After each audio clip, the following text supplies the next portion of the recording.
Lalo movie આના જેવું movie કોઈ છે જ નહીં, જે હસતા હસતા રડાવે ને રડતા રડતા જે આપણને શીખ મળે. લાલો મૂવી જોયા પછી તમને ભગવાન પરની શ્રદ્ધા ઓર વધી જશે.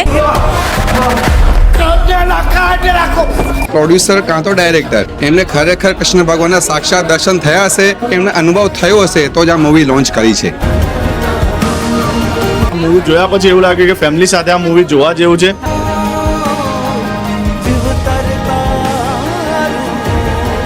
ભાઈ જિંદગીમાં પહેલી વખત કોઈ એવું મૂવી જોયું કે એમ લાગતું કે મૂવી બંધ ના થાય, ચાલતું જ રહે ચાલતું જ રહે ચાલતું જ રહે. લાલો મતલબ કોઈ ફિલ્મ નથી. આ ફિલ્મ પર જે દર્શાવેલું છે, જે કૃષ્ણ ભગવાન માટેની જે મનની વ્યથા બતાવેલી છે કે જ્યારે બી તમે ક્યાં કોઈ પણ મુસીબતમાં હો તો ભગવાન તમને એવું જ ઈચ્છે છે કે તમે મને યાદ કરો અને હું એ જગ્યા પર તમારી જોડે આવીને તમને હું સાથ આપું ને સહકાર આપું.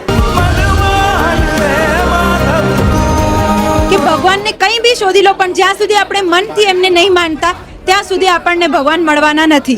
આ મૂવી ખરેખર જોવા લાયક છે. જે આ જોવાથી આપણને જાણવા મળશે કે આપણી સંસ્કૃતિ શું છે, આપણી ગીતામાં લખ્યું શું છે, આપણા કૃષ્ણએ કીધું શું છે અને આપણે કરીએ શું છે.